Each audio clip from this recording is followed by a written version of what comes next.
Bueno, muy buenas noches a ustedes y a los hermanos que se sintonizan con nosotros a través del internet en estos momentos, y a los hermanos que durante la semana se van a entrar a nuestro website para ver las clases. Le pedimos disculpas por la semana pasada, la antepasada, la clase no salió, no se grabó, pero la cámara no dio la señal, así que no se pudo poner la clase en el internet, pero bueno, ya esperemos que el Señor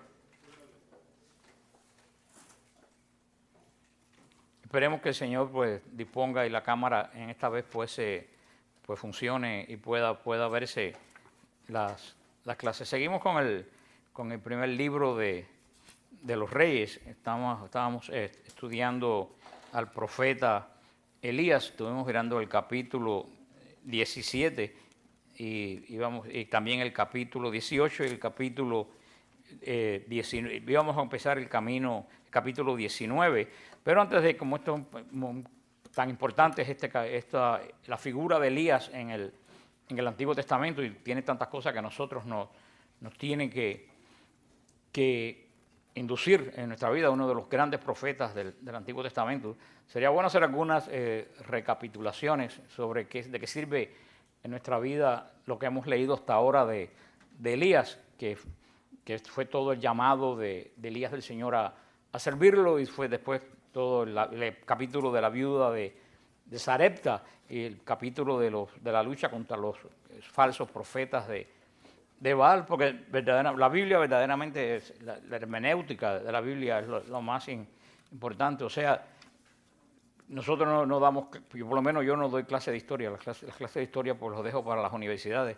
Yo creo que lo importante de la Biblia es saber para qué me sirve a mí en este momento. Y eso es lo grande de la Biblia, que la Biblia nos indica a nosotros un patrón de vida, a pesar que haya sucedido el hecho hace 4.000 años, pues no es historia, es un patrón de vida para nosotros a seguir. Y para mí lo más importante de la Biblia no es tanto la historia como de qué me sirve a mí, porque es muy bonito saber qué le pasó a Elías, saberse de memoria los versículos, pero yo creo que lo más importante es la experiencia de Elías que puede aportar a la vida de nosotros. Y de todo esto que hemos estudiado en las semanas antes de la semana del Día de Acción de Gracias, para cerrar esta parte del profeta Elías, lo que tenemos que aprender, sobre todo lo que vimos la última vez con los profetas de Baal, es que el fuego de Dios no cae en el vacío. El fuego de Dios no baja a donde no hay nada. Para que baje el fuego de Dios, primero hay que ofrecer algo. Ustedes se acuerdan porque lo dije la semana antes pasada y lo he dicho esa historia la he hecho 1.000.000 de veces porque me impactó mucho, y si lo han oído pues les sirve porque no tengo más ninguna. Pues que una vez en el Congreso de la Renovación Carismática que estaban cantando el canto ese de Manda Fuego, creo que lo cantamos hoy, ¿no? Sí. Y lo cantamos hoy, y el padre Jordi, que era el que dirigía la renovación, paró el canto y dijo: ¿ustedes quieren que caiga fuego? Todo el mundo gritó sí. Y dijo: bueno, pero ¿quién se ofrece como sacrificio? Porque si no se ofrece primero un sacrificio, el fuego no baja. El fuego no baja en un altar vacío. Y por supuesto que nadie se quiso ofrecer de sacrificio. Pero es el tema de lo que les quiero, lo que tenemos aprendido de Elías en esta clase. El fuego no cae en un altar que está vacío. Para que el fuego caiga, primero hay que presentar una ofrenda. Tenemos que presentar, ante todo tenemos que hacer un altar, que fue lo que hizo el profeta Elías. El profeta Elías lo primero que hizo fue preparar un altar. Muchas personas no entienden lo que significa, lo que es el fuego. El fuego de Dios, que ha terminado en el nuevo pacto como prefigura o figura del Espíritu Santo. El fuego de Dios es la presencia de Dios. Así se ha manifestado desde que la primera vez que el Señor se manifiesta a Moisés en el monte Horeb, en el Sinaí. ¿Cómo se manifiesta? En forma de fuego. Ese fuego lo que manifiesta es la presencia de Dios en la vida del creyente, que como las características del fuego, el fuego purifica. Cuando uno quiere purificar algo lo pasa por el fuego destruye lo que no sirve, todo lo que no servimos lo quemamos con el fuego calienta la comida que nos vamos a comer, porque si no la comida es insípida. O sea que esas son las características de la presencia de Dios en nuestra vida. Y verdaderamente el cristiano hoy más que nunca tiene que vivir en esa presencia de Dios. Pero siguiendo este patrón de que lleva a Elías a la última manifestación que baja el fuego de Dios, lo primero que tenemos que ver es que todo esto comienza, con toda esta historia de Elías, ¿con qué comienza? A ver si alguien se acuerda. Con una gran sequía. Comienza, toda la historia de Elías comienza con esta tremenda sequía.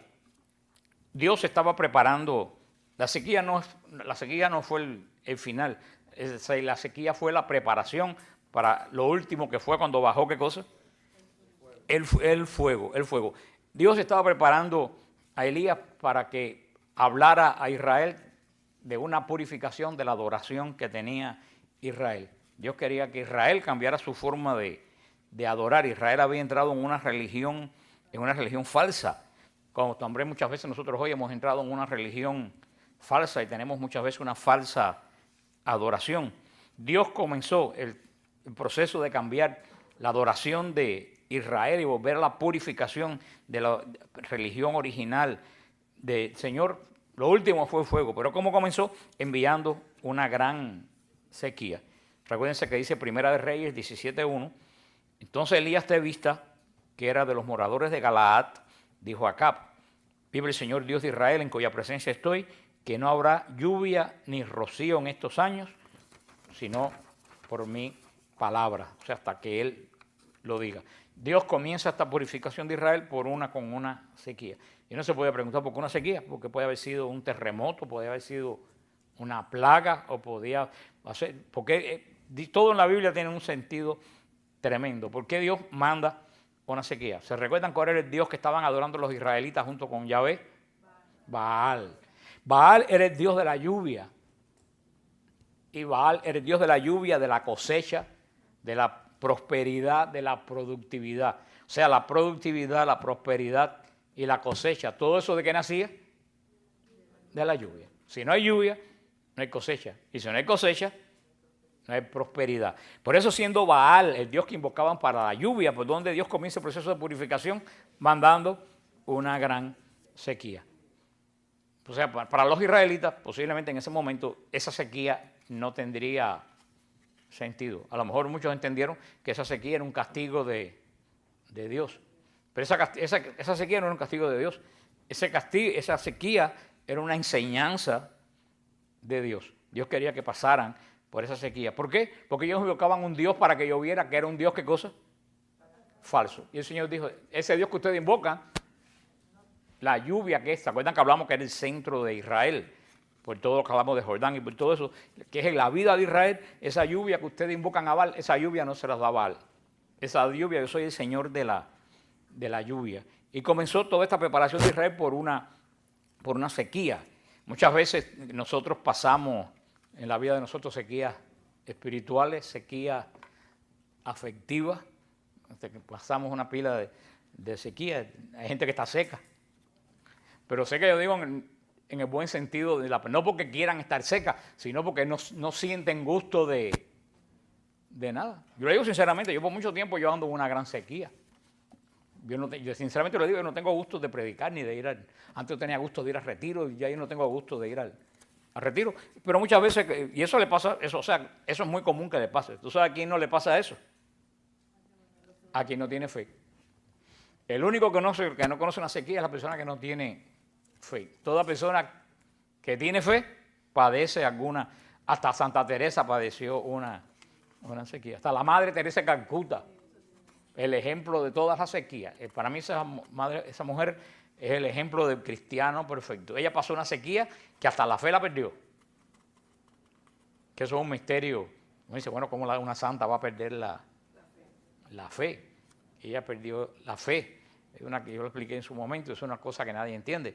Pero fíjate pero para entender por qué la Madre Teresa perdió la fe, hay que ser muy profundo espiritual. Los superficiales no entienden. La Madre Teresa quería ser pobre entre los pobres. Y ella pertenecía a una orden que daba clase a las niñas, con escuelas muy buenas y todo eso, y ella dejó todo, se quitó el hábito, se puso un solo sari de esos indios, se fue por una favela de una casa llena de huecos, y cuando estaba ahí, le dijo al Señor: Señor, yo quiero ser todavía más pobre. Ella tenía alguna cosa que el Señor le pudiera quitar, que era lo único que tenía ella, la fe, y el Señor se la quitó. Eso es tremenda lección espiritual.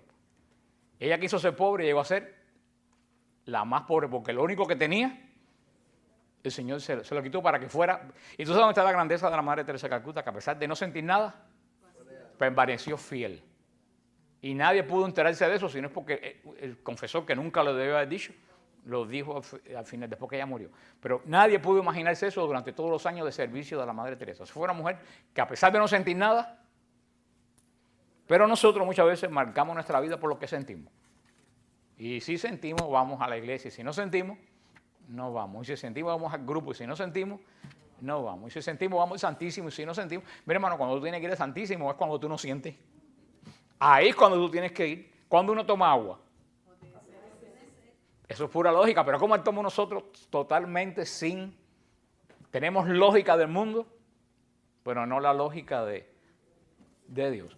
No siento nada, no voy al Santísimo. Pero ahora es cuando tú tienes que ir y caminar. El Señor con Israel estaba con esta gran sequía, estaba preparando esto. No era una sequía por sequía. Lo que está esa sequía de Israel era porque el Señor le estaba diciendo a Israel que algo había que tenía que quitar de su vida. En el caso de Israel era un Dios que promovía, ¿qué cosa? La lluvia. Pues entonces, ¿qué pasó? Se secó. Tenemos que ver en nuestra vida si estamos en una sequía, empezando por mí. Si estamos en una sequía, tenemos que preguntarnos qué cosa es lo que el Señor me está. Porque cuando hay una sequía, siempre hay un Dios extraño que se ha colado en tu vida. Porque fíjate que Israel no renunció al Señor. Israel tenía un templo a Yahvé en Samaria. Cuando hablamos de Israel, hablamos del reino del norte. Tenía un reino a Yahvé, pero tenían también templos a Baal. O sea, tenían el culto de Dios. Pero si adoramos a Dios, sí adoras a Dios, pero estás pidiendo la lluvia, no a Dios. Estamos pidiendo la lluvia ¿a quién? A otro Dios. Y vino la sequía. Por eso, si hay una sequía en nuestra vida, tenemos que investigar qué otro Dios tenemos nosotros metido junto con Yahvé, junto con el Señor. Muchas veces el Señor permite esas dificultades en nuestra vida, inclusive en los países, en las ciudades, para que la fe de las personas cambie de rumbo o se avive. El Señor muchas veces comienza por el principio señalando lo que cosa es lo que hay que cambiar. El Señor preparó a Elías antes de escuchar la oración y mandar el fuego que estaban pidiendo. Él preparó desde el principio con estos pasos de cómo prepararse para recibir el fuego de Dios. Y Elías pasó por este proceso que nos sirve a nosotros. ¿Cuál fue el primer proceso espiritual de Elías? Ante todo, Elías tuvo que aprender a depender de Dios. Se lo voy a repetir porque eso es lo más difícil hoy en día. Elías aprendió, con estas sequías, Elías aprendió ¿a qué? Vamos a decirlo un poquito más fuerte para que ustedes estén seguros. ¿A qué aprendió Elías? A depender de Dios. Hermano, empezando por mí, tenemos que aprender a depender de Dios. Aunque los métodos de Dios algunas veces sean un poco extraños, que sí lo son. Porque muchas veces lo que quiere Dios no es lo que queremos nosotros. Y como no es lo que quiere Dios, no es lo que yo tengo en mente, entonces no es que Dios se exprese mal, es que yo estoy mirando para otro lado. El Señor te dice por aquí y tú estás mirando por. Yo estaba viendo el otro día, me acordé de esto, una señora que estaban esos edificios que demuelen, que hace y se cae. Esa pobre señora estaba 2 horas con una cámara para coger el momento y en un momento el perrito de ella empezó a ladrar y ella se viró. Pensé que el perro del edificio se desmoronó. Cuando miró no había nada. Pues, y muchas veces en la vida espiritual nos pasa eso. No entendemos a Dios porque estamos mirando para otro lado. Dice Primera de Reyes 17:2. Vino la palabra del Señor diciendo: Elías, apártate de aquí y vuélvete al oriente y escóndete en el arroyo de Querit, que está frente al Jordán. Beberás del arroyo y yo te mandaré a los cuervos que te den allí de comer. Y Elías fue e hizo conforme a la palabra del Señor. Pues se fue y vivió junto al arroyo de Querit, que está frente al Jordán. Y los cuervos le traían pan y carne por la mañana y bebía del arroyo. Fíjate tú qué interesante. Dios no le preparó un comedor a Elías, ni lo mandó a vivir en un palacio o en un lugar donde la gente tuviera almacenada mucha comida. Dios mandó a Elías a un arroyo donde lo alimentaban. ¿Quiénes lo alimentaban? Lo que nosotros no sabemos es que el cuervo en Israel era un animal impuro. El cuervo en Israel era un animal inmundo porque comía carroñas y cosas. Fíjate tú cómo los planes de Dios. Dios manda a Elías que vaya y lo va a alimentar, algo que para Israel es totalmente abominable. O sea, en vez de mandarle que yo te voy a mandar un ángel o te voy a mandar, no, le manda nada más y nada menos con cuervo. Muchas veces el Señor nos da a nosotros instrucciones que a nosotros no nos gustan. Elías puede ser que no le gustara, pero ¿tú sabes qué hizo Elías? Obedeció. El Señor podría haber dicho, no, si no viene un ángel, yo no como. ¿Y tú sabes qué hubiera pasado? Nunca hubiera bajado fuego del cielo. ¿Tú sabes cuál es el primer proceso? Aprender a depender de lo que Dios te pone delante. No buscar que la solución que tú tienes es posiblemente, o la idea que tú tienes, posiblemente sea mejor. ¿Se acuerdan de Sara con su mejor idea? Todavía están tirando tiros la gente por culpa de Sara, por ayudar a Dios y por pensar que ella tenía una idea mejor que la de Dios. Hermano, hay que aprender a depender. Cuando Dios te lleva por un lugar, aunque a uno muchas veces no le gusta ni uno no lo entiende, uno tiene que aprender a depender. Si Dios me dice esto, tengo que ir por ahí. Porque la idea que tiene Dios siempre va a ser mejor que la de uno. Lo que sucede es que en esta sociedad en que vivimos estamos acostumbrados a depender de nosotros mismos. Y si no de nosotros mismos, de la idea que yo tengo de lo que es bueno para mí. Y nos aferramos a una idea de lo que pensamos que es buena para mí y a lo mejor después de 40 años nos damos cuenta que esa idea no era buena ni servía, pero ¿tú sabes qué? Ya pasó. Primero, fíjate, el proceso según esto, Elías se fue a vivir a un arroyo que estaba medio seco y se dejó alimentar por cuervo. Tenemos que aprender no a depender de lo que yo pienso, sino de lo que Dios pone en mi vida. El segundo paso que Elías aprendió con esto, aprendió que uno tiene que estar dispuesto a cambiar.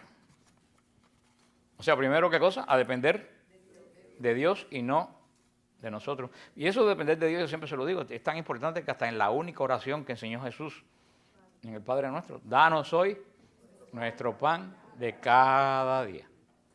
Él nos dijo, danos el pan de mañana y del weekend, porque Dios provee. ¿Se acuerdan los israelitas? Dios, el día viernes, Dios le da a los israelitas doble porción de maná para que no trabajaran el sábado. El Señor provee, el Señor sabe cuándo puede y cuánto tiene que dar. Pero tenemos que aprender a depender de Dios y a obedecer, a cambiar. Dice Primera de Reyes 17:7. Dice, pasado unos días se secó el arroyo, porque no había llovido sobre la tierra.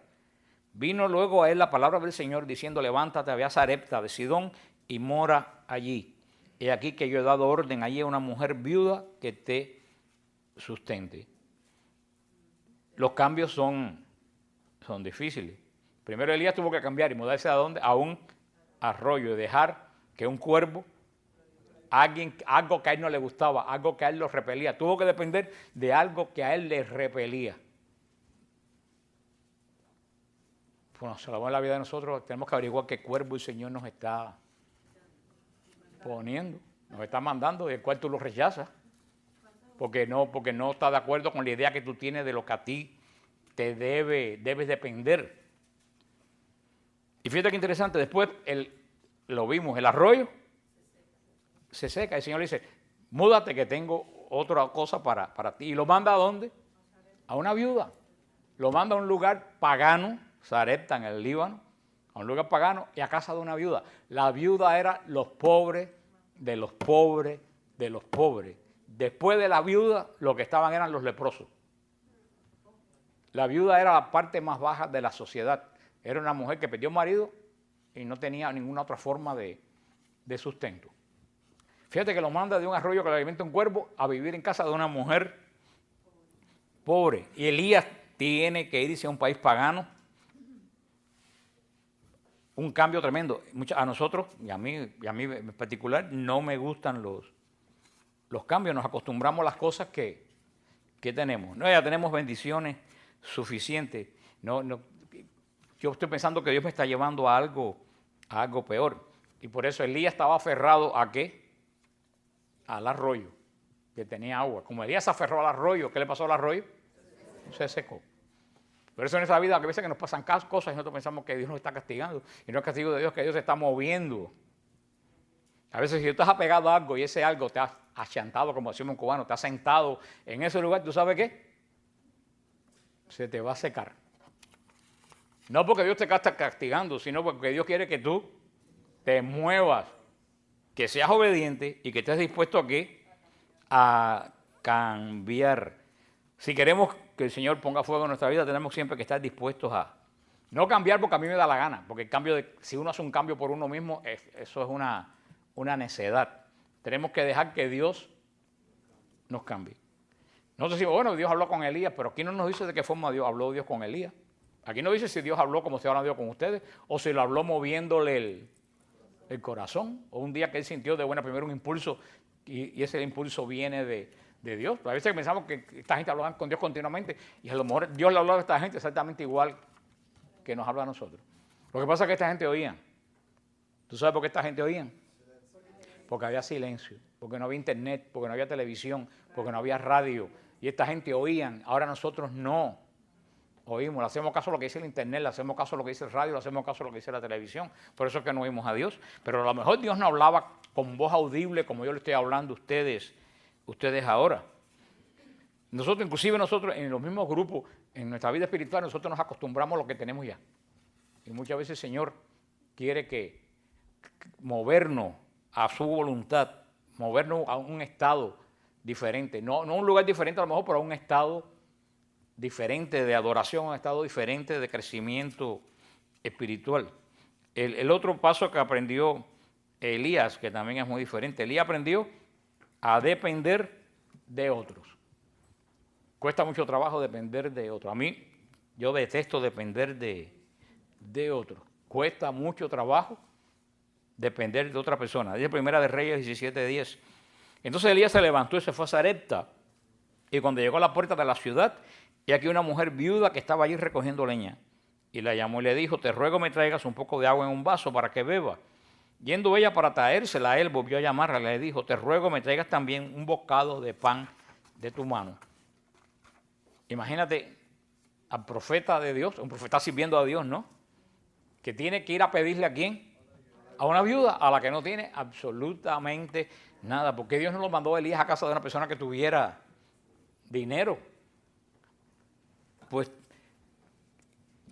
el Señor le estaba hablando a Elías de una forma muy diferente. Primero, le había pedido a Elías que orara. ¿Para qué? Para que dejara de llover. Después lo mandó al arroyo de Kerit para que lo alimentara, ¿qué cosa? Unos cuervos. Pero el Señor lo quería llevar a Elías más alto, una vez más alto. Y uno dice, bueno, pero ¿qué más alto si ahora lo lleva para dónde? Para casa de una viuda. Porque es que muchas veces la altura de Dios no es diferente a la altura de nosotros. A lo mejor si Elías va a casa de una gente rica, nunca en la vida baja fuego en su vida. Porque se hubiera acomodado y se hubiera echado a perder. Este siervo de Dios va a depender, y solamente para un hombre en Israel, para un hombre en Israel era totalmente impensable que un hombre dependiera de una mujer. Y menos era un abuso que un hombre, inclusive todavía hoy, si hay uno de nosotros que está viviendo en casa de una mujer viuda que no tiene dinero, que vive con el cheque que le manda el gobierno, y nosotros decimos, es un zángano. Nosotros somos los primeros, y sin embargo, el Señor lo está pasando por esa prueba. Tenemos que aprender muchas veces a depender. Muchas veces uno no lo puede todo. Y muchas veces, pues, sobre todo para un líder de grupos y lo que sea, es muy difícil depender de gente. Hay grupos que la persona lo hace. Yo aquí tengo que tocar y cantar y todo, pero no es porque yo quiera, es porque no tengo quien lo haga. Y cualquier día voy a terminar llevando la charla siendo el único que la recibe. Voy a tener que dar la charla y sentarme ahí. Pero yo no lo hago porque yo no quiera soltar las cosas. Yo lo hago porque no aparece nadie que lo...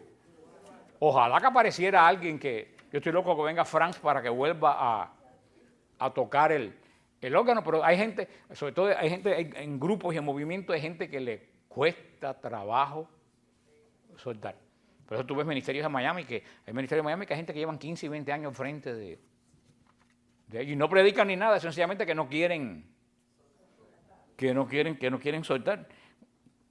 Eso Elías lo fue lo fue aprendiendo. Que unas veces no solo soltar, que uno tiene que aprender muchas veces a depender de otras personas. Otra cosa que aprendió Elías, que también le cuesta trabajo, a mí me cuesta tremendo trabajo, lo enseñó el Señor a pedir. A mí me cuesta trabajo. Yo puedo pedir para otra persona, pero a mí me cuesta mucho trabajo pedir para mí. Extremadamente me cuesta trabajo pedir para mí. Porque, aunque uno parezca que no, muchas veces pedir es una especie de humillación. Te sientes que eres menos. Y cuando vienes a ver, el no querer pedir es soberbia. En Primera de Reyes 17:12 dice, la viuda respondió, vive el Señor tu Dios que no tengo pan cocido, solamente un puñado de harina y una tinaja y un poco de aceite en una vasija.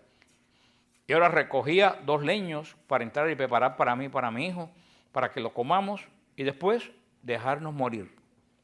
Elías le dijo, no tengas temor, ve, haz como te has dicho, pero hazme a mí primero de ello una pequeña torta cocida y tráemela.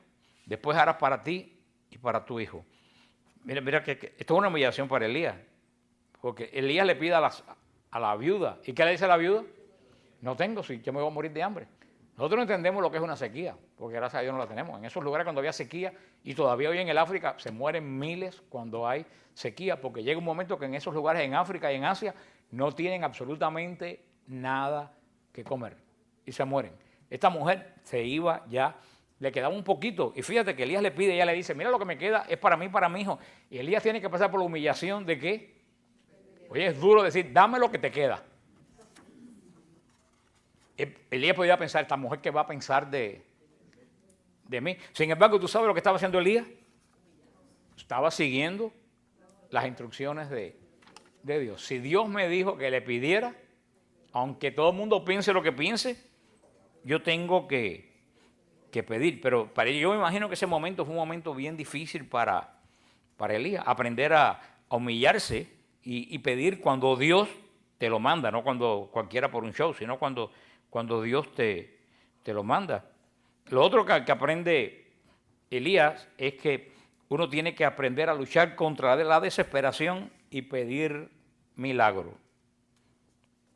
Dice Primera de Reyes 17:14, porque el Señor Dios de Israel ha dicho, la harina de la tinaja no se acabará, ni el aceite de la vasija disminuirá, hasta el día en que el Señor haga llover la paz sobre la tierra.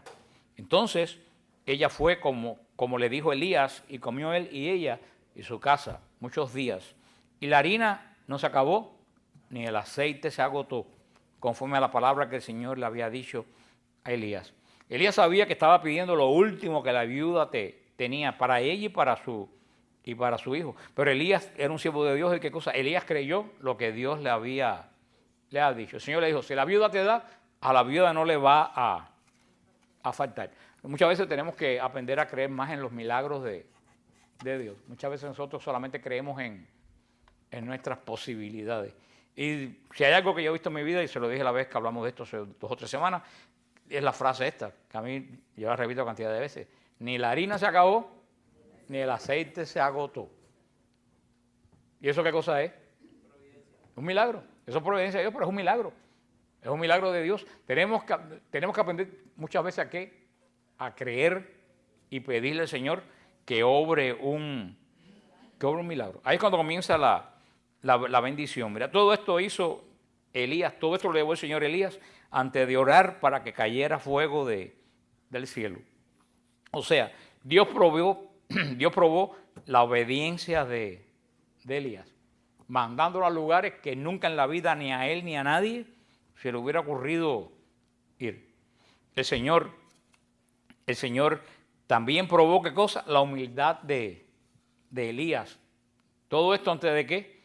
Antes de mandar el fuego sobre el altar que Elías estaba haciendo. Y tuvo que aprender todo esto antes de pedirle a Dios que mandara el fuego. Por eso dice Primera de Reyes 18, cuando Elías ora, escúchame Señor, respóndeme, para que conozca este pueblo que tú Dios eres Dios y que tú vuelves a ti el corazón de ellos.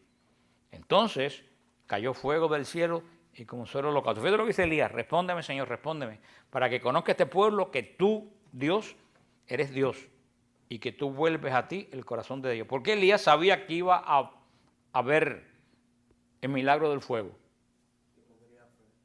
Porque Elías creció. Elías sabía que cuando él pidió por un milagro para que no se acabara el aceite, ni se acabara la harina, Dios proveyó de donde no había. Elías estaba seguro que Dios era un Dios providente, que es lo que muchas veces a nosotros se nos olvida. Elías pasó un proceso de preparación, ¿para qué? Para ver descender el fuego. Estamos viendo todo lo que tuvo que hacer Elías antes de preparar el altar. Igualmente nosotros los creyentes tenemos que aprender todo eso antes de venir a adorar a Dios. Así como el Señor iba a cambiar la adoración de Israel por medio del milagro de ¿qué? De enviar el fuego y derrotar a los falsos profetas de Baal. Así es, hoy en día estamos, como dijimos cuando hablamos sobre los profetas de Baal, hoy en día estamos rodeados de falsos profetas de Baal. Pero si tú no estás preparado, tú no puedes retar a los profetas. ¿Por qué Elías retó a los profetas? Porque Elías se dejó preparar. ¿Y cómo se dejó preparar Elías? Yéndole a un hotel y con buena comida. A Elías lo prepararon para la batalla, ¿cómo? Como los soldados que van, la gente que entra a los Marines. ¿Cómo es el entrenamiento que le dan para entrar en los Marines? Horrible. ¿Y por qué se lo dan? ¿Para castigarlo? No, para que cuando estén en una situación similar puedan sobrevivir. Por eso el Señor muchas veces nos da situaciones a nosotros como los Marines, no para castigarnos, sino para prepararnos a ¿qué? A sobrevivir cosas que pueden venir en la vida. Verdaderamente, nosotros tenemos que empezar como Elías. Elías, el Señor le quitó todas las cosas que le estorbaban antes de preparar el altar de Dios. O sea, por eso muchas veces en nuestra vida, antes de preparar nuestro corazón para adorar a Dios, tenemos que empezar como Elías a quitar las cosas que nos están estorbando. Cada cual sabrá qué cosa es lo que le está estorbando. Tenemos que aprender como Elías. Primero tenemos que aprender a no maldecir la sequía que viene a la vida de nosotros, porque muchas veces la sequía que viene a la vida de nosotros no viene por castigo, sino es un mensaje que el Señor nos está dando. O sea, no maldecir la sequía. Muchas veces uno lo que entiende, pero ¿por qué Dios me hace esto? Porque antes de todo eso, pero es mejor averiguar qué cosa es lo que Dios me está diciendo, o para qué cosa Dios me está preparando. Después que tenemos que aprender a depender, tenemos que aprender a depender de Dios. ¿Y cuál es el próximo paso? Tenemos que estar dispuestos a cambiar. Nadie está dispuesto a cambiar. Después tenemos que aprender a depender de otros. Después tenemos que aprender a ¿qué? A humillarnos y pedir. Y después tenemos que aprender a ¿qué? A pedir por milagro, a pedir milagros de Dios. Y después que pasemos ese training, entonces el Señor va a permitirnos preparar un altar. Y cuando preparemos el altar, ya tenemos algo que ofrecer en el altar. Porque ya todo lo que teníamos que no servía, ¿cómo ha sido? Quitado y purificado. Entonces, ¿tú sabes qué va a pasar? Va a defender el fuego del cielo. Nuestra vida va a ser transformada y purificada. Esto es lo que podemos aprender de esto que hemos leído del profeta Elías. Después vimos nosotros vimos el sacrificio del Carmelo y vimos también hace 2 semanas atrás cómo fue el fin de la sequía. ¿Se recuerda la pequeña nubecita que vio Elías, que fue el anuncio del gran aguacero y que dijimos que era prefigura de quién? De la Virgen María. Así como aquella pequeña nubecita que vio Elías en el Carmelo anunciaba el aguacero que vendría a refrescar la tierra y salvar a Israel, así esa pequeña nubecita es María, es la que anuncia que después viene Cristo el Redentor. Y dejamos ahí a Elías ya corriendo delante, ¿se recuerdan? Corriendo delante del carro de Acab. ¿Se acuerdan que dijimos por qué Elías corría delante del carro de Acab?